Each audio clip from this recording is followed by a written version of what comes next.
साल 2022 की बात है।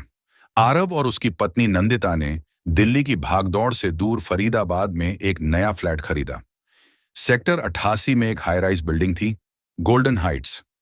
आरव एक आईटी कंपनी में काम करता था और नंदिता एक स्कूल में टीचर थी। दोनों ने सोचा कि अब अपनी छोटी सी दुनिया बसाई जाए, जहां शांति हो, हर सुबह बालकनी में चाय हो और रविवार की दोपहरें आलसी हों। पड़ोसी और परछाइयां शुरुआत में सब अच्छा चला, लेकिन तीसरे हफ्ते से अजीब अजीब चीजें होने लगीं। रात में दीवार पर हल्की सी खरोंच की आवाज आती, कभी वॉशिंग मशीन अपने आप चालू हो जाती।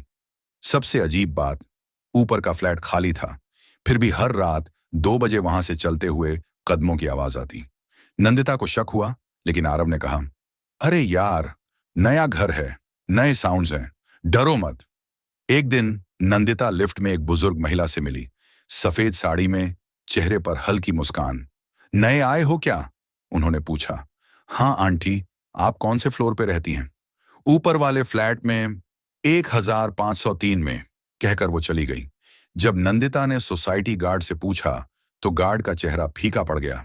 मैम, 1503 तो 3 साल से खाली है। वहां रहने वाली आंटी की 2019 में डेथ हो गई थी। नंदिता ने पड़ोसियों से बात की।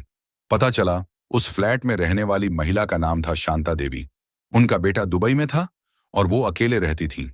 एक रात हार्ट अटैक से उनकी मौत हो गई थी, लेकिन किसी को 3 दिन तक पता ही नहीं चला। लोगों का मानना था कि शांता देवी की आत्मा अब भी अपने फ्लैट में रहती है और शायद इस नए जोड़े को देखकर उन्हें अपना अकेलापन याद आता है। नंदिता ने तय किया कि डरने से अच्छा है बात की जाए। एक रात 2 बजे उसने बालकनी में दिया जलाया और शांति से कहा, अगर आप कुछ कहना चाहती हैं तो कहिए, हम डरते नहीं, समझते हैं। धीरे धीरे हवा चली और उस रात पहली बार कोई अजीब आवाज नहीं आई। अगले दिन सुबह दरवाजे के नीचे एक चिट्ठी पड़ी थी, हाथ से लिखी हुई, पीले कागज पर। तुम्हें देखकर अच्छा लगता है, अब मैं चैन से जा सकती हूँ। जीवन चलता है। उस दिन के बाद न फ्लैट में कोई अजीब चीज हुई, न रात में खटपट की आवाजें आईं। आरव और नंदिता ने अपने घर को सचमुच घर बना लिया और हर साल 1 नवंबर को वो 1503 के दरवाजे पर एक गुलाब रख देते हैं, शांता देवी की याद में। समाप्त सीख। हर घर की दीवारों में सिर्फ ईंटें नहीं होती, कहानियां भी होती हैं, और कभी कभी उन कहानियों को सुनना ही किसी आत्मा को मुक्ति दे सकता है।